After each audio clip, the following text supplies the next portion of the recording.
The medical transport ship Clearwater moved slowly through deep space. Its white hull was covered with dents and burn marks from 3 long years of flying between dangerous places. Inside the small crew room, Dr. Hana Kim sat on a metal bench and looked at her medical reports. Her fingers moved quickly across the screen even though she was very tired. She had joined the Coalition Medical Corps right after finishing medical school on Earth. Back then, she believed she could help bring different species together. Now, after 2 years in space, those dreams felt like they belonged to someone else.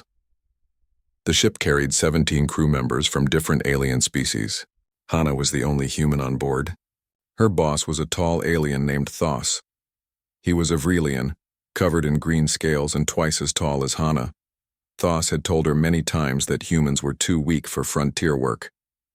He said humans cared too much about feelings. They got too attached to their patients. Those words still hurt Hana even after hearing them so many times.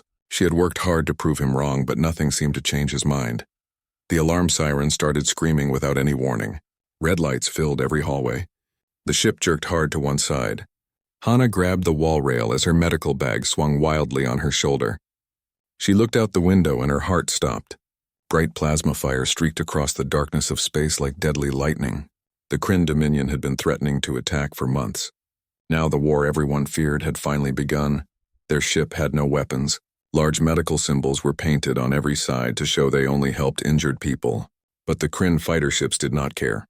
The first missile hit the engine room. The whole ship shook so hard that Hana fell against the wall. She pushed herself up and started running toward the emergency stations. Other crew members stood frozen in the hallways. Their faces showed pure terror. Captain Brandt was a Tesh commander who usually stayed calm during any problem. Now his voice over the speakers sounded scared and panicked. The second explosion threw Hana hard into the metal wall. Pain shot through her shoulder like fire. She forced herself to stand up and checked her medical scanner. 17 crew members were scattered all over the ship. 6 of them showed critical life signs on her screen. The Clearwater was dying fast. They had maybe 10 minutes before the ship would run out of air. Most of her crewmates were already running toward the escape pods. Their survival instincts made them forget about everything else. Thos came running around the corner. His scaled face looked pale with fear. He held a personal emergency beacon in his clawed hand. He was clearly planning to abandon the ship. When he saw Hana moving toward the medical bay instead of the escape pods, he grabbed her arm with surprising strength. "Leave it," he said in a harsh voice. "The wounded will slow us down. Save yourself." His words made something clear in Hana's mind. She suddenly understood a basic difference between humans and other species that she had only suspected before this moment. She pulled her arm free from his grip with more force than she knew she had. "There are 6 crew members trapped in the lower decks," she said. Her voice stayed steady even though terror was clawing at her chest. "I'm not leaving them behind." Thos stared at her for one long second. Then he turned and ran toward the escape pods. Hana watched him disappear around the corner. Then she continued running toward the sealed sections of the ship. She was completely alone now. The medical bay looked like a disaster area. Equipment was scattered everywhere across the floor from the explosions. Hana grabbed whatever supplies she could carry and stuffed emergency trauma kits into her bag. The ship's computer system was failing, but it managed to show her a path to reach the trapped crew members. 3 Vrelians, 2 Tesh, and 1 Quarian scientist named Ven, who always shared his food with her during long work shifts. They had maybe 6 minutes left. The hallways were losing air fast. Hana sealed her emergency suit and checked the oxygen gauge. She had enough air for maybe 20 minutes. The rescue, the medical treatment, and the evacuation all had to happen in less than that time. As she moved through the dying ship, she passed windows showing the battle still raging outside. She passed the empty escape pod bays where everyone else had already left. A strange feeling of clarity settled over her fear. She reached the sealed door and started the manual override process. Her fingers worked the emergency release controls while her mind planned which crew member to treat first. Behind this door were 6 people who were depending on someone to come back for them. Every other species on this ship had chosen to save themselves. Only the human had chosen to return. Hana did not think of this as being brave. She thought of it simply as the only choice she could live with no matter what happened next. The door made a loud grinding noise as it opened. Smoke and darkness poured out. Hana turned on her helmet light and stepped through the doorway. She called out the names of the trapped crew members into the chaos. 6 voices answered her. Some sounded weak and others sounded strong. All of them sounded surprised that anyone had come back. The Clearwater shook again. The ship was dying but not dead yet. Hana Kim, the fragile human doctor, began the work of saving those who had been left behind. In doing so, she began to show something about humanity that the galaxy had not fully understood until now. She moved quickly through the smoke-filled room toward the voices. Her medical training took over and pushed away the fear. She had perhaps 5 minutes of oxygen left in this sealed section. Her own suit had maybe 15 minutes total. It was not enough time, but it was all the time they had. Hana reached the first crew member and began her assessment. She would save them or die trying. There was no other option in her mind. That was what made her human. The lower deck looked like a nightmare. Support beams had collapsed everywhere and electrical wires sparked with dangerous energy. Hana found the 6 crew members huddled together in a storage bay.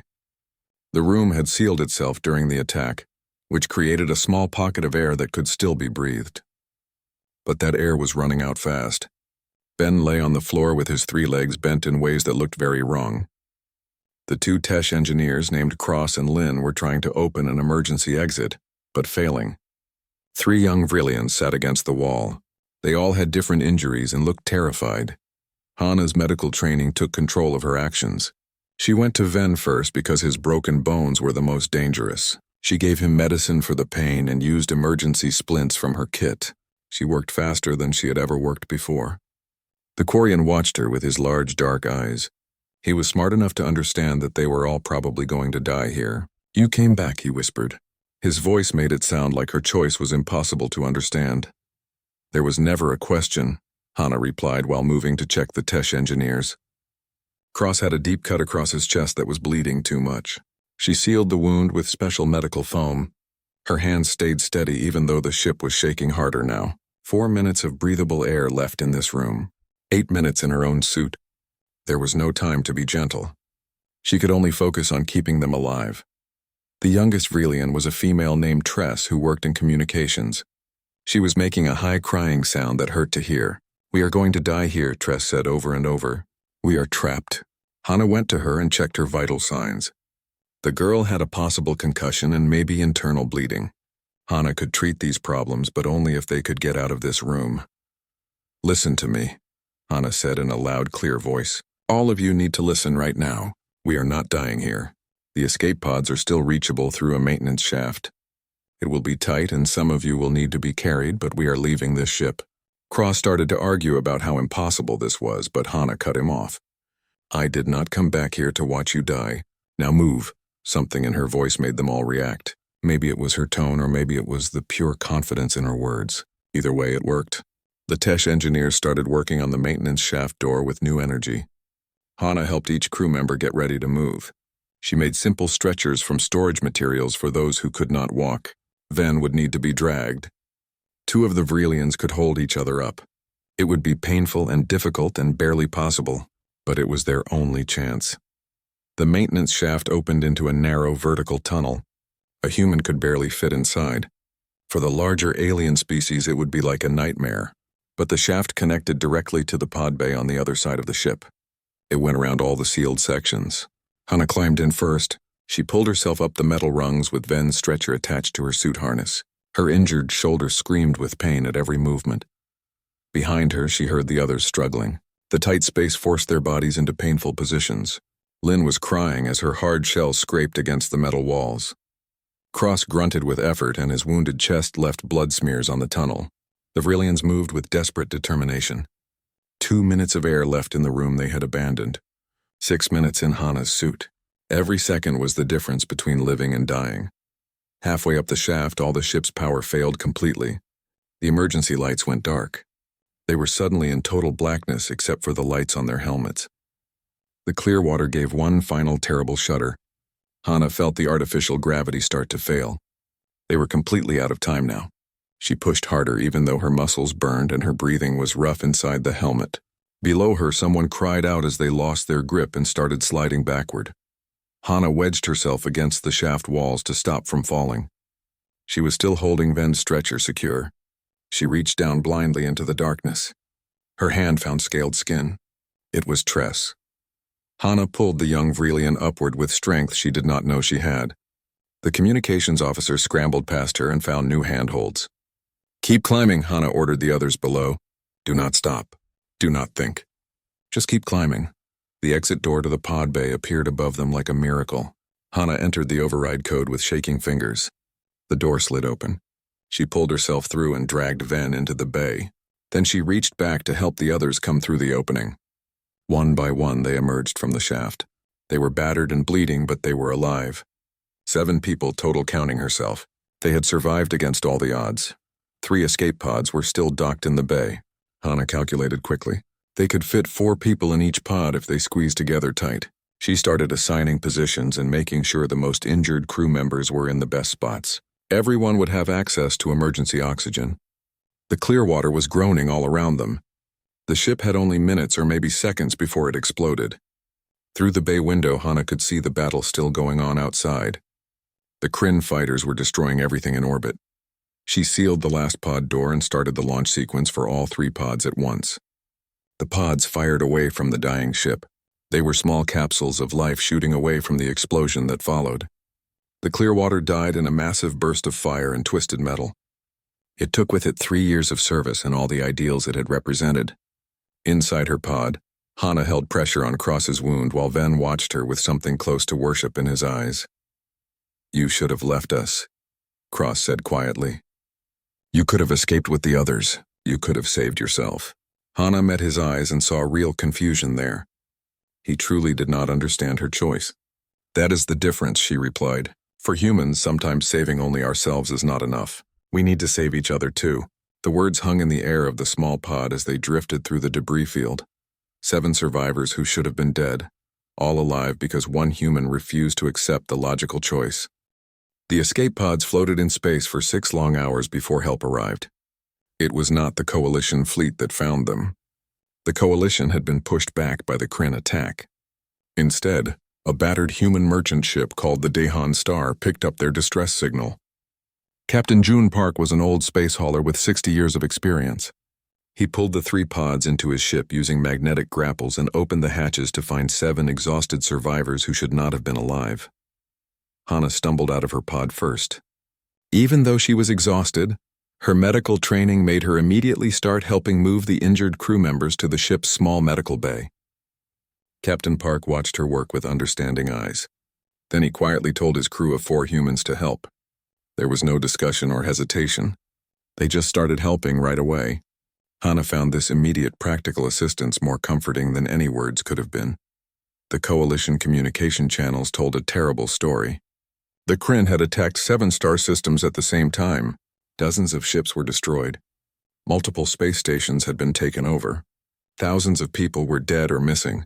The frontier was falling apart faster than anyone had thought possible. The Dahan Star was running silent and trying to navigate away from the fighting zones toward the safer inner colonies. But space was huge and enemies were everywhere. On the 2nd day aboard the merchant ship, Ven found Hana sitting alone in the cargo hold. The Quarian was walking now with his legs properly splinted and healing. He sat down beside her with a thoughtful look on his face. "I have been thinking about what you did," he said directly. "My people have a saying, the wise one knows when to release the branch and fall. It means you should know when to let go and accept what happens." Hana raised an eyebrow. "That is the same as abandoning people," she said. Ven made a clicking sound with his mouth parts. It was like a sad smile for his species. "Yes, it is survival logic. Accept loss and save yourself. But you showed different logic. Human logic. You held the branch tighter and pulled others up with you. I think that is either very wise or very foolish, and I am not sure which one it is." "Maybe it is both," Hana admitted. She had been thinking about the escape over and over in her mind. She kept analyzing every decision and every second. By all the statistics and probabilities, she should have died trying to rescue those 6 crew members. Thos and the others who evacuated immediately had made the smart choice based on logic. Yet 7 people were alive now because of her illogical choice. The mathematics did not make sense. The ship's alarm suddenly interrupted their conversation. Captain Park's voice came over the speakers. He sounded tense and sharp. "Multiple Kryn signatures incoming, all crew to battle stations." The Dahan Star was a cargo hauler, not a warship. But Park's crew moved with the efficiency that came from years in dangerous space. Hana and the other survivors from the Clearwater were rushed into the reinforced cargo bay, which was the safest place on the ship. Through the windows, they watched a huge Kryn destroyer approach. It had massive weapons covering its hull and looked completely unstoppable for a small ship like theirs. Park tried to avoid it by making his old engines work as hard as they could, but the destroyer matched every move. They were being herded, Hana realized, pushed toward something specific. Her suspicion was proved right when the Kryn opened fire. They were not shooting to destroy the ship. They were shooting to damage the engines and stop them from escaping. The merchant ship went dark and started drifting helplessly. Park ordered everyone into survival suits. He was preparing for the Kryn to board the ship. Taking prisoners was somehow worse than quick destruction. Hana checked her medical supplies in an automatic way. It was the natural action of a healer getting ready for wounded people, even though part of her mind knew that medicine might not matter for what was coming next. The Kryn boarding party cut through the hull with brutal efficiency. 6 soldiers in powered armor came through the hull. Their weapons were pointed at everyone. Through helmet translators, their leader spoke in harsh, sharp words. Surrender. Obey our commands. Any resistance will result in immediate death. Captain Park knew his crew had no chance against these soldiers. He told everyone to stand down and not fight. They were all forced into the cargo hold at gunpoint. Humans and aliens together. The Kryn soldiers moved through the ship taking inventory of equipment and supplies. Hana recognized their strategy. They were seizing everything useful for their war. The Dahan Star and everyone on it were now property of the Kryn Dominion. They would be taken to some kind of work camp where their survival would depend on how useful they were. One Kryn soldier stopped in front of Hana and scanned her with an electronic device. The translator spoke in a flat mechanical voice. This one is human. Medical specialist. Command wants these kept intact for study. He grabbed her arm and started pulling her away from the group. Hana resisted without thinking. The soldier hit her across the face with casual violence. The blow sent her falling to the floor hard. Captain Park jumped forward to help, but another soldier clubbed him down with a weapon. Do not resist, the Kryn leader repeated. His tone suggested this was the only warning they would get. Hana tasted blood in her mouth. Her lip was already swelling, but she forced herself to stay still as they tied her wrists with restraints. Around her, the crew of the Dahan Star and the survivors from the Clearwater watched with helpless eyes. Their faces all showed the same growing despair. As the Kryn soldiers marched them toward the boarding craft, Hana's thoughts went to a strange place. She had survived one impossible situation only to fall into another one. The universe seemed determined to test exactly how much one person could handle, yet even now, even as a prisoner being dragged onto an enemy ship, some stubborn part of her refused to give up. She had pulled 6 people from a dying ship because surrender was unthinkable. That fact had not changed. She just needed to understand what to do next. The Kryn destroyer's prison cells were small and cold. They were designed for species much larger than humans. Hana and the others were separated into different groups. She ended up in a cell with Captain Park, Ven, and 2 crew members from the Dahan Star. One was a young engineer named Minho, and the other was a navigator named Yunji. The 5 of them sat in darkness, listening to the deep hum of the ship's engines. Each person was dealing with their capture in their own silent way. It was Yunji who finally spoke. Her voice sounded bitter and angry. So much for human cleverness. We are just as helpless as everyone else when facing superior force. Captain Park shook his head slowly. Superior force is not the same thing as victory. The Kryn have the weapons, but they do not understand what they have captured here. Hana looked at him and saw something in the old captain's eyes. It reminded her of her own refusal to abandon the Clearwater's crew. What do you mean? Minho asked. Park smiled, but it was a grim expression. I mean that humans have a special talent. We are very, very good at being underestimated, and we are even better at making people regret underestimating us. Hana felt something shift inside her chest. It was the same feeling from the moments before she had turned back for the trapped crew. It was not exactly hope. It was something more dangerous than hope. It was determination turning into purpose. It was understanding that being captured and being defeated were not the same thing. The war had taken everything from them, but it had not yet revealed what they were truly capable of doing in return. The Kryn destroyer traveled through space for 3 days before reaching its destination. It was a converted asteroid station called Processing Facility 17. Hana and hundreds of other prisoners were unloaded from multiple ships. The facility was like a maze of tunnels and rooms carved deep inside the asteroid. The lighting was dim and the temperature was uncomfortably hot for most species.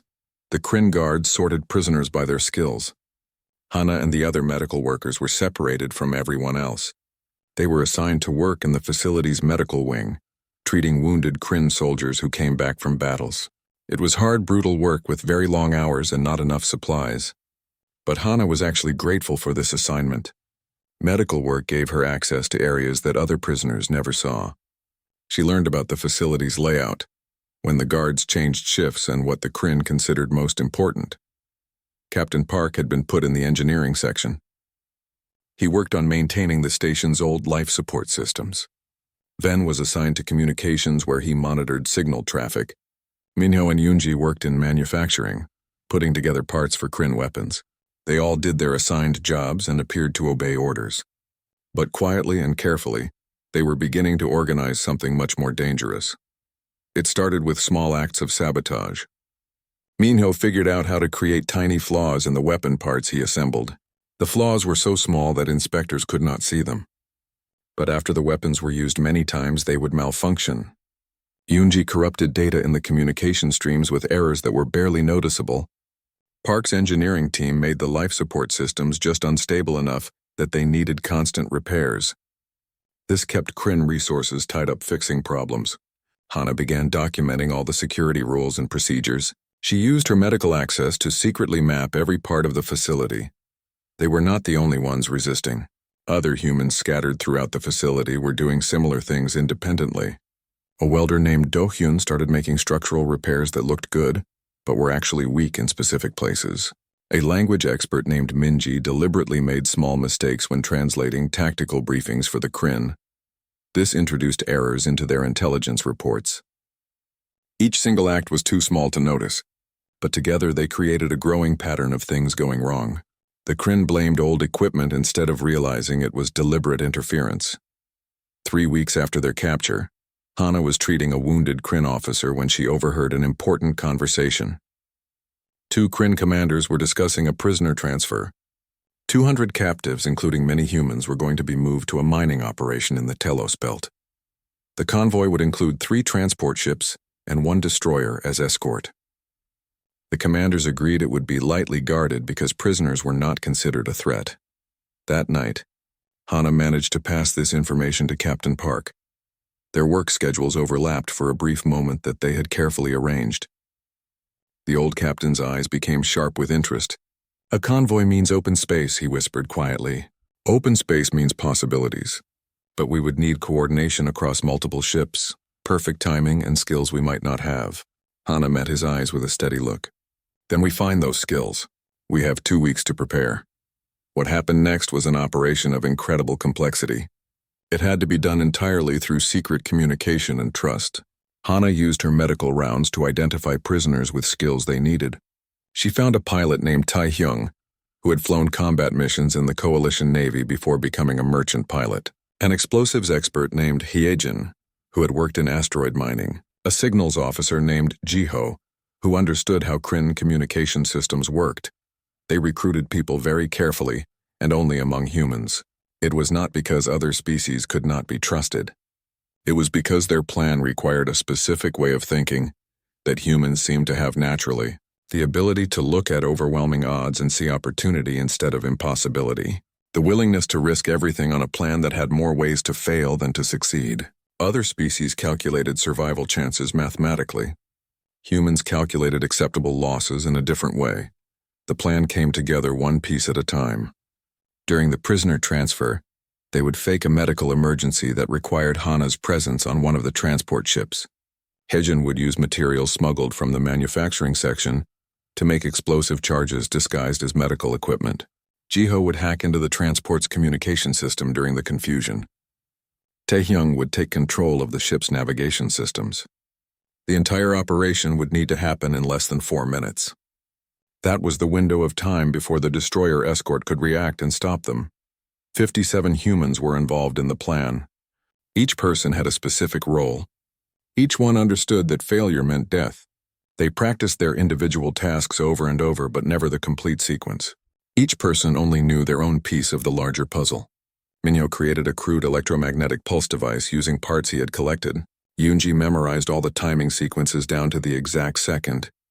Captain Park and his engineering team prepared to disable the facility's tractor beams at precisely the right moment. The night before the transfer, Hana could not sleep.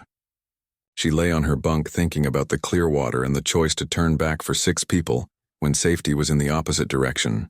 This plan was the same kind of choice, but 100 times bigger. They were choosing to risk certain captivity for an uncertain chance at freedom. Any logical being would accept survival over rebellion. But logic, Hana had learned, was sometimes just another word for giving up. Ven found her in the medical bay the next morning. He knew something was happening. His species could sense emotional states which made lying to him difficult. "You are planning something dangerous," he said. It was a statement, not a question. Hana did not deny it. The Quarian looked at her for a long moment. "When you pulled me from the clear water, I thought it was strange individual behavior, just one irrational human. But now I see it as systematic. Your entire species has this condition. Terminal optimism is what I call it." "Is that an insult or a compliment?" Hana asked. Ven made his clicking sound. "I'm not certain which it is. But I think it is why humans are both terrifying and necessary. You look at impossible situations and see them as merely difficult." He paused, then added, "Whatever you are planning, I hope your terminal optimism spreads to others. Some of us could use that infection." The transfer began at exactly 8 in the morning by station time. 200 prisoners walked into 3 transport ships under heavy guard. Hana carried her medical bag, which supposedly contained supplies for treating people during the journey. Inside the bag were Hyejin's carefully disguised explosive charges. Around her, 56 other humans moved into their assigned positions across the 3 ships. They all looked resigned and defeated. It was a perfect act that came from weeks of practiced compliance and hidden preparation. As the transport ships separated from the station and formed up with their destroyer escort, Hana felt her heart pounding hard against her ribs. Everything depended on timing, coordination, and complete surprise. The Kryn expected prisoners to be passive, defeated, and easy to control. They were about to learn that humans had a very different definition of what defeat meant.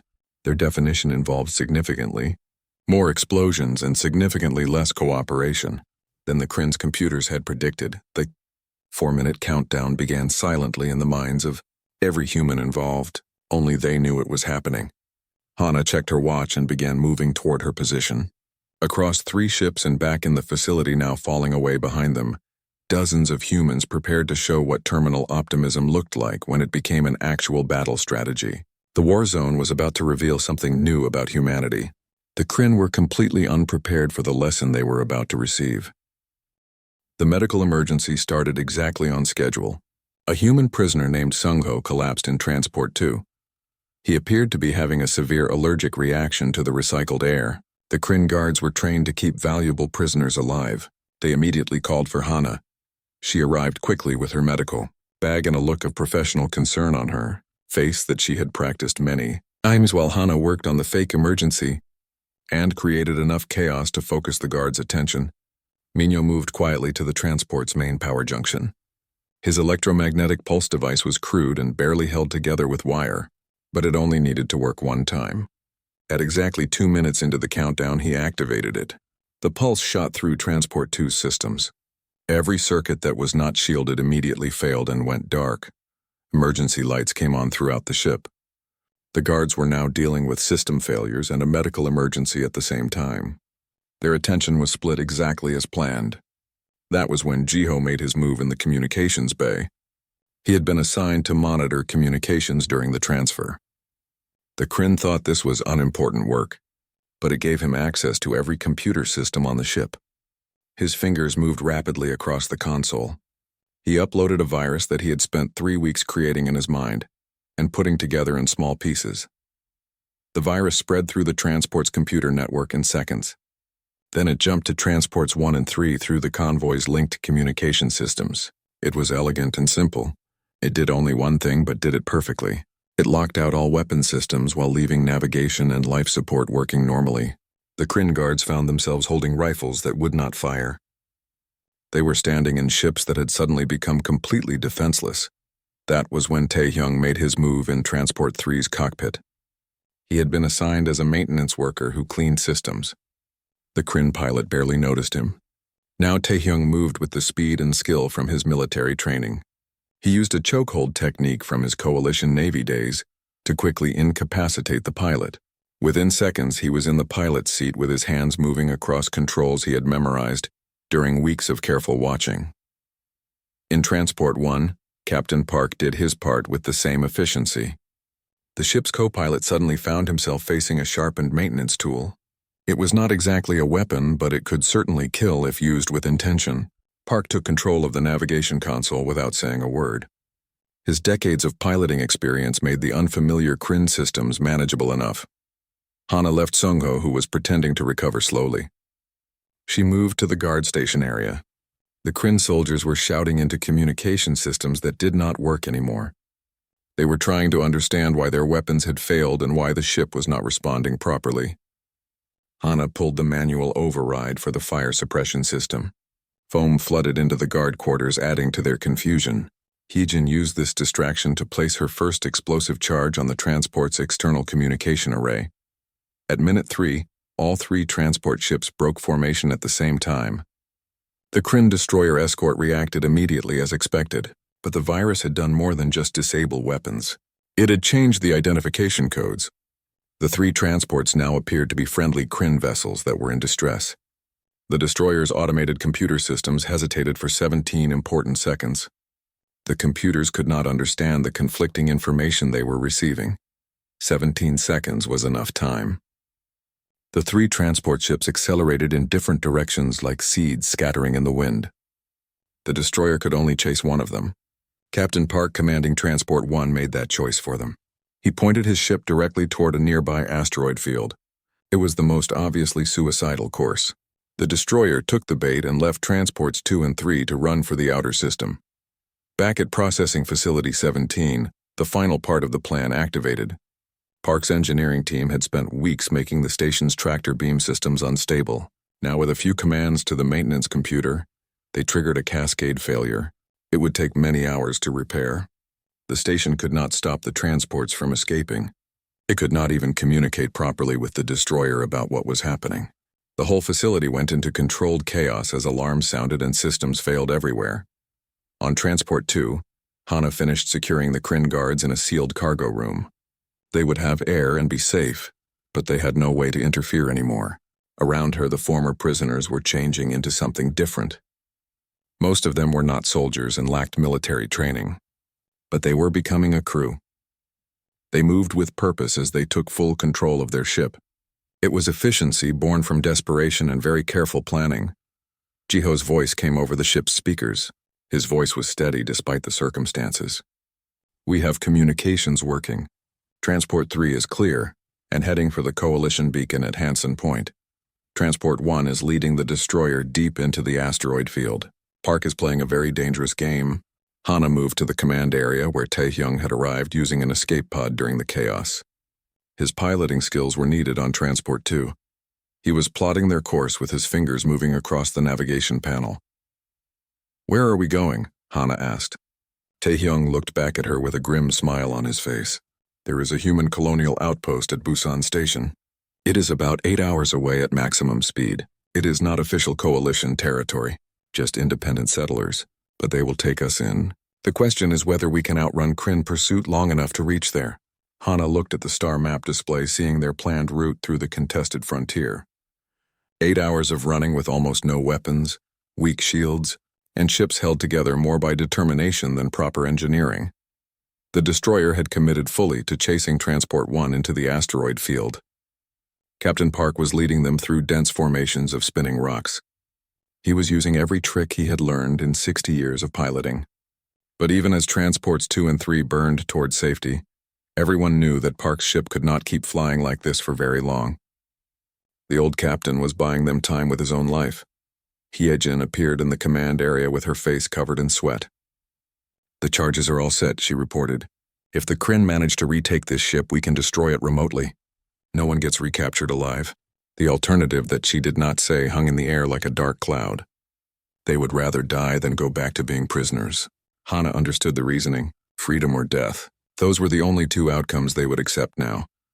Hours passed with agonizing slowness. Every sensor warning felt like a death sentence. Every power surge suggested enemy pursuit was catching up. The 200 prisoners aboard transports 2 and 3 waited in tense silence. They were humans and aliens together.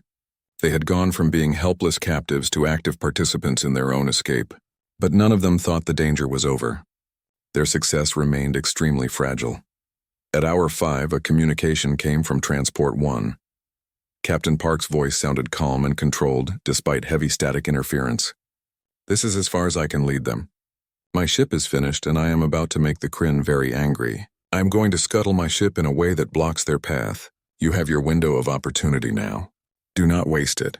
Hana grabbed the communication console quickly. "Captain, we can circle back. We can help you escape." "No," Park interrupted with a firm voice. "You can reach Busan Station. That is the only thing that matters now." The communication channel went silent. On the long-range sensors, they watched Transport 1's signal suddenly flare very bright. Then it vanished completely. Captain June Park had deliberately crashed his ship into a large asteroid. The explosion created a massive debris field that would take the destroyer many hours to navigate around. 7 human crew members had been aboard Transport 1. They chose to sacrifice themselves so that nearly 200 others could reach safety. The command area fell completely silent. Hana felt tears running down her cheeks, but she made no move to wipe them away. Ven had been quietly watching from the corner. He spoke softly now. "Terminal optimism," he said. "Even when it calculates certain death, it treats that death as payment for others to survive. I am beginning to understand why the galaxy both fears and needs humanity in equal measure." 3 hours later, Transport 2 and Transport 3 arrived at Busan Station's defensive area. The independent human settlement scrambled its fighter ships to escort them safely in. They offered immediate protection and asylum. As the ships docked and former prisoners walked off into the station's receiving areas, Hana stood at a window watching the stars. They had lost 7 people to save nearly 200. The mathematics was brutal, but it was also a kind of victory. Around her, the survivors were already planning what to do next. Some would try to reach official coalition space. Others would join Busan Station's defense forces. All of them had been permanently changed by what they experienced and accomplished together. Hana turned away from the window with her medical bag still on her shoulder. She began organizing medical care for the wounded. The war was continuing everywhere. But for this moment in this place, humanity had shown exactly who they were. Not invincible or superhuman, but absolutely unwilling to surrender even when surrender was the logical choice to make. Busan Station was a modest outpost floating in deep space. It was home to 12,000 human colonists who had chosen independence. They did not belong to the coalition or any corporation. The station manager was a practical woman named Young-suk. She welcomed the refugees with surprising warmth and efficiency. She assigned living quarters, gave out supplies, and quietly asked no questions about how exactly 200 prisoners had escaped from a Kryn facility and stolen transport ships. Hana spent the first week treating injuries and helping refugees adjust to being free again. Many people were struggling with the mental aftermath of captivity and the violent escape. The non-human refugees seemed particularly confused. They could not understand what they had witnessed. It did not match their knowledge of how humans were supposed to behave. Ven spent hours in the station's observation area, writing what he called a study about human behavior. It quickly became required reading among coalition diplomats trying to understand humanity. The Kryn responded to the escape with predictable fury. They increased military patrols along the entire frontier. They made security much tighter at all processing facilities. They placed special bounties on the humans involved in planning the escape. Hana found herself on a wanted list. Her medical background and her role in the escape made her a specific target. Station manager Young-suk quietly suggested that Hana might be safer if she moved deeper into human territory. But Hana refused to leave. There was important work to do right here. Busan Station was preparing for an attack. The Kryn would not tolerate an independent human outpost that was protecting escaped prisoners. It was only a matter of time before they came with military force. The station's defense coordinator was a former coalition officer named Junho. He began organizing refugees who had military skills into an auxiliary defense force. To his surprise, nearly 60 people volunteered immediately. Many of them had never held a weapon before in their lives. Taehyung took charge of training the new volunteers in basic combat tactics. The station had a small weapons storage area. There was enough equipment to arm maybe 100 fighters with personal weapons and light armor. It was terribly insufficient against the force everyone knew was coming, but Junho worked with what resources he had available. Hana found herself assigned to establish combat medical stations throughout the station. She was preparing for casualties that seemed completely inevitable. 2 weeks after their arrival, the Kryn fleet appeared on the long-range sensors. 3 destroyers and 1 cruiser. That was enough firepower to reduce Busan Station to floating debris within just minutes. Junho called an emergency meeting with the station council and the refugee leaders. The tactical situation was clear and completely hopeless. Busan Station had minimal defenses, only a handful of fighter ships and no realistic chance of surviving against that much military force. Some council members argued for immediate surrender. Others wanted to evacuate all civilians before the attack began. Hana sat quietly through the entire debate. Then Young-suk turned to her directly. "Dr. Kim, you have become a symbol to these people, the woman who turned back to save others. What do you think we should do?" The entire room fell silent. Everyone waited for her response. Hana thought about the clear water and the choice that had seemed so simple in that desperate moment. She thought about Captain Park deliberately crashing his ship to buy time for others. She thought about 57 humans executing an impossible plan that succeeded through determination and precise coordination. When she finally spoke, her voice was calm and absolutely certain. "I think we need to stop asking whether we can win. We should start asking what winning actually means. The Kryn expect us to calculate the odds and surrender. They expect rational behavior from species that value survival above everything else. But humans are not rational in the ways they expect. We are built for something different." Junho leaned forward with interest. "What do you mean exactly?" Hana stood up and moved to the tactical display screen. The Kryn fleet would arrive in 18 hours. That was enough time for civilians to evacuate to the transport ships docked at the station. Enough time for everyone who wanted to run to get away safely, but it was also enough time to prepare something the Kryn would never anticipate. She began explaining her idea. As she spoke, she watched understanding and then grim determination spread across the faces around the room. The plan was completely insane. It violated every principle of rational tactical thinking. It required perfect timing, absolute trust, and willingness to sacrifice everything for the possibility of success. In other words, it was exactly the kind of plan that humans seemed specially designed to execute. Junho listened to the whole thing. Then he laughed with a sound between horror and admiration. "The Kryn are going to hate this so much," he said with a grin. "Let us do it." The next 18 hours transformed Busan Station from a civilian outpost into an elaborate trap. Every person had to make a choice. Stay and fight or evacuate with the civilians. Nearly 800 people chose to stay, including most of the refugees from the prison escape. They worked in shifts without stopping. They were welding, programming, and rewiring. They were turning the station itself into a weapon that could only be used one single time. Hana set up her medical station in the central hub. She knew it would be the last place to lose breathable air if the station was breached. Around her, Minho and Yoonji worked on the power systems. They were creating special conduits that could channel the station's entire reactor output in one massive pulse. Heejin placed explosive charges throughout the station's structure. These were not meant to destroy but to deliberately weaken specific sections. Jiho took control of all communication arrays. He was preparing to broadcast on every frequency simultaneously. Ven found Hana as the preparations entered their final hours. "I am staying here," he announced firmly. His legs had healed completely and he had been cleared for evacuation. But he was choosing to remain. Hana started to protest and explain the danger. But the Quarian interrupted her. "You pulled me from a dying ship when you should have saved yourself. Captain Park gave his life so others could escape. I am beginning to understand that human behavior is not individual strangeness. It is a cultural pattern, maybe even a species-wide adaptation. If that pattern can be learned, then I want to learn it completely." The Kryn fleet arrived exactly on schedule. They moved into attack formation with the confidence that came from overwhelming superiority. They broadcast surrender demands that were met with total silence from the station. Junho waited patiently until the fleet was positioned precisely where he wanted them. Then he gave the order. Jiho triggered the communication array to broadcast on every channel at once. The message was simple, direct, and delivered in Young Suk's clear, steady voice. This is Busan Station to the Kryn fleet.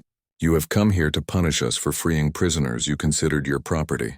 You expect us to surrender or be destroyed, but you have made a critical error in your calculations. You have assumed that humans measure survival the same way you do. We do not, and we are about to demonstrate exactly what that difference means. The Kryn response was completely predictable. They opened fire immediately. Plasma cannons and missiles streaked toward the station like deadly rain, but the station's defensive shields held against the assault. The shields had been overcharged with power drawn from every non-essential system on the station. They would not hold for long, maybe only a few minutes at best, but that would be long enough for what came next. Yunho triggered the second phase of the plan. The deliberately weakened sections of the station's structure began venting atmosphere in very precise patterns. This created thrust that pushed the entire massive structure forward through space. Busan Station, a civilian outpost never designed for any kind of mobility, began accelerating directly toward the Kryn fleet. It was impossible by every law of physics and engineering. It was completely absurd by any tactical standard. Yet it was actually working.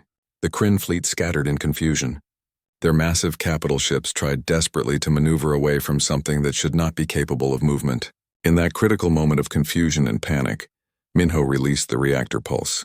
Every ounce of energy the station could possibly generate was channeled into the communication arrays. It was broadcast outward as a directed electromagnetic weapon. The pulse was not powerful enough to destroy the Kryn ships outright, but it was more than sufficient to completely overload their targeting systems, jam their communication networks, and collapse their shield generators. For exactly 17 seconds, the most technologically advanced fleet in this entire sector was completely blind and deaf. 17 seconds.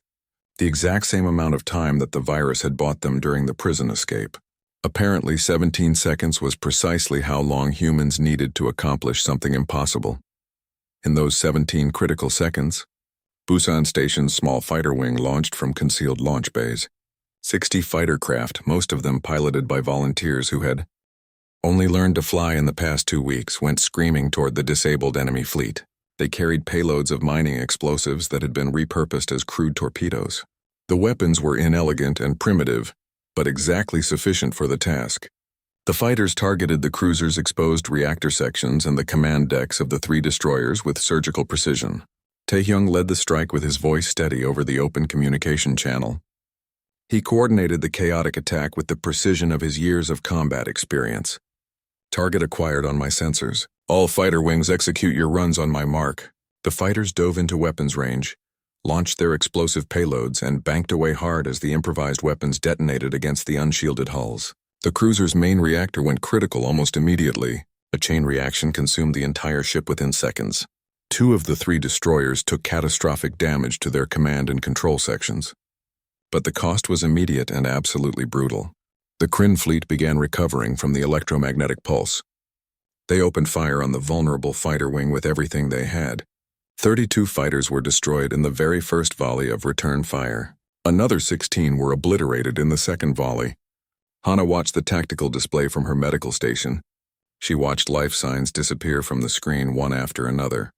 She knew that each vanishing signal represented someone who had deliberately chosen this fate. The evacuation transports carrying all the civilians were already safely distant. They were burning hard toward coalition space, protected by the chaos and distraction. The remaining damaged Kryn ships began targeting Busan Station directly with concentrated fire.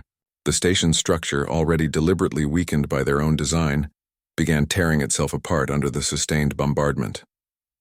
Yunyo ordered the final evacuation over the station speakers. Everyone still alive on the station had exactly 4 minutes to reach the last transport ship, docked at the far end of the central hub. 4 minutes one more time. That number kept appearing. Apparently it was humanity's standard measurement for accomplishing the impossible, against all odds. Hana grabbed her medical bag and started running at full speed. Around her the station was dying in cascading explosions and violent decompression. She pulled injured survivors toward the transport ship. Jiho with his arm clearly broken. Chunji, who was barely conscious from a severe head injury. A young fighter pilot named Seojin, whose ship had been destroyed but who had somehow made it back to the station on emergency power. Behind them all, entire sections of Busan Station were collapsing into the freezing void of space. They reached the transport ship with only seconds remaining before the docking area failed completely. Yunho was the absolute last person aboard. He sealed the hatch manually as the docking collar began to tear apart. The transport ship ripped itself away from the dying station. Its engines screamed in protest as it burned at maximum speed toward the outer system. Through the viewports, they all watched Busan Station finally die under the Kryn bombardment. It broke apart in a brilliant cascade of light and twisted debris that spread across space. The remaining Kryn ships did not attempt pursuit. They were too severely damaged and too disoriented by what had just happened to them.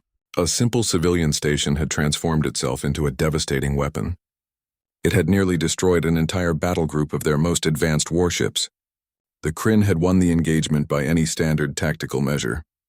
They had successfully destroyed Busan Station and killed hundreds of defenders, but they had also lost an entire cruiser, suffered crippling damage to their destroyer escorts, and most critically, they had completely failed to prevent the evacuation of thousands of civilians and all the escaped prisoners. The transport rendezvoused with the civilian convoy exactly 3 hours later. Out of 12,000 original colonists and 200 escaped prisoners, nearly 11,000 people had survived the battle. The price had been 800 volunteers who chose to stay behind and fight. They had transformed what should have been a guaranteed massacre into an extremely costly victory for the Kryn forces. Taehyung had survived as one of only 12 pilots who managed to escape the battle alive. Ven had survived too, pulled from a collapsed corridor by Hana in a moment that felt like a direct echo of their very first meeting aboard the dying Clearwater. As the convoy of ships burned steadily toward the safety of Coalition space, the survivors began processing what they had accomplished and what they had lost in the process. Young-suk sat beside Hana in the transport's crowded medical bay. Her face looked aged by exhaustion and overwhelming grief. "We saved most of them," she said very quietly. "We saved them because 800 people decided that most was worth dying for." Hana finished carefully bandaging a serious burn on Young-suk's arm. Her hands remained steady despite her own complete exhaustion. "That is what humans do," Hana replied softly. "We look at impossible mathematics and we decide that some numbers matter more than others. Some things are worth more than our own individual survival." Word of what happened at Busan Station spread through both Coalition and Kryn communication channels with remarkable speed. The story grew and took on almost mythic proportions in some tellings.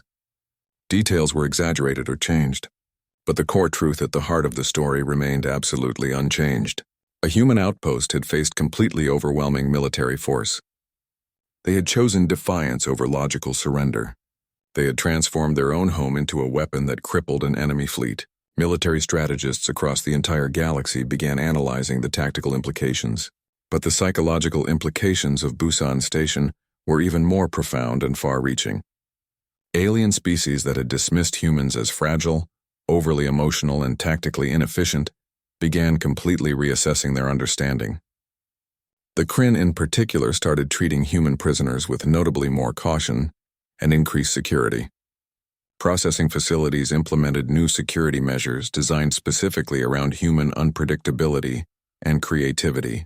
Military planners across multiple species added a completely new variable to their tactical calculations. They called it the human factor. It was defined as the tendency to attempt achieving victory from positions where any rational actor would simply accept inevitable defeat.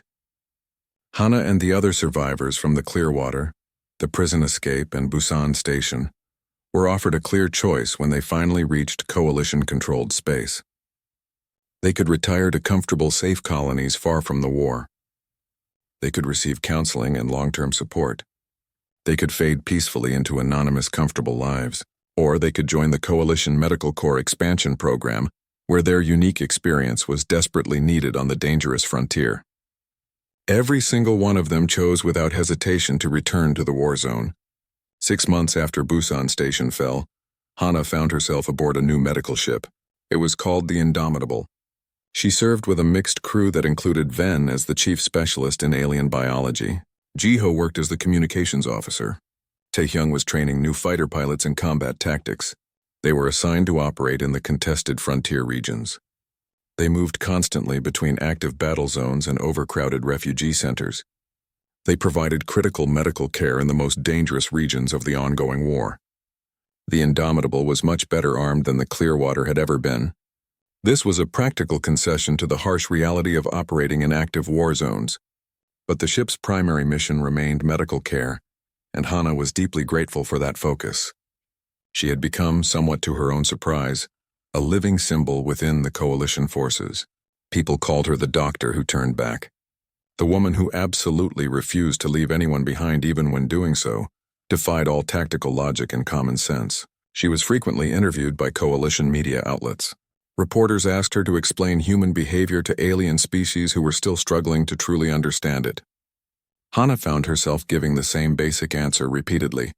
"We are not fearless," she would explain patiently. "We are not superhuman or invincible. We are simply people who believe that who we choose to be matters more than whether we personally survive. And sometimes that core belief makes the apparently impossible merely extremely difficult instead."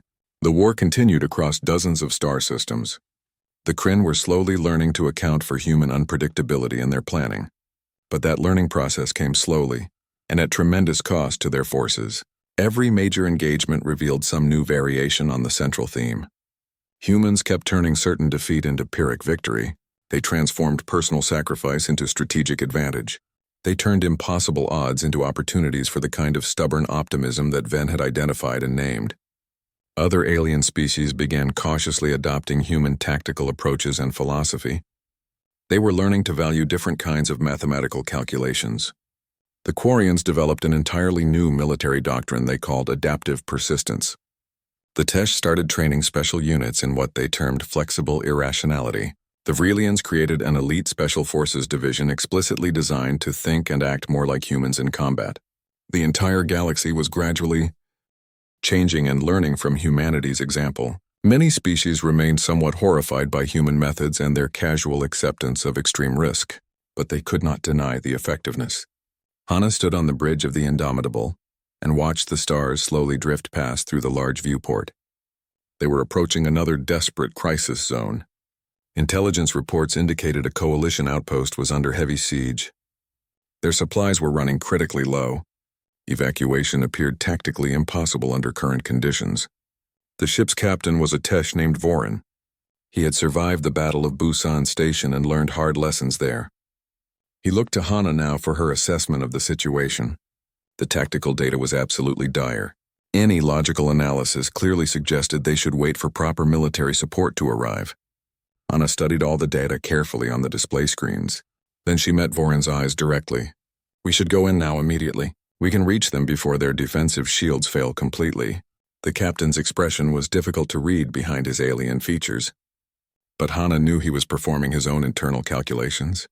He was weighing raw survival probability against duty and moral obligation. Finally, Vorin gave a small nod of his head. "That is what humans would do without hesitation," he said thoughtfully. "Perhaps it is finally time that others learn to make the same choice." He gave the order to advance at maximum speed. The Indomitable burned hard toward the besieged outpost. Its medical bays were fully prepared for mass casualties. The entire crew was ready for whatever would come next. Hana checked her medical supplies one final time. It was the automatic gesture of a healer preparing for wounded people who would need her skills. Around her, the diverse crew moved with clear purpose. They were a mixture of many species, all learning to embrace the strange human logic of calculated risk and defiant optimism in the face of overwhelming odds. Behind them, the war zone continued its brutal and relentless work of destruction. Ahead of them, another apparently impossible situation waited to reveal what they were all truly capable of becoming together. Hana Kim, doctor, survivor, and living symbol of human persistence, prepared herself to turn back once again toward people who desperately needed help. Because that was who she truly was at her core. That was who humanity had always been throughout their history. They were the species that looked directly at impossible odds and saw them as merely the beginning of the calculation, never the end. The war zone had shown who she really was, and she had shown the entire galaxy what humans meant when they absolutely refused to surrender. Not invincible, not perfect, but completely and stubbornly committed to the belief that some things mattered more than mere survival. And in a galaxy learning to fight for its future, that belief was rapidly becoming humanity's most dangerous and most necessary gift to all species.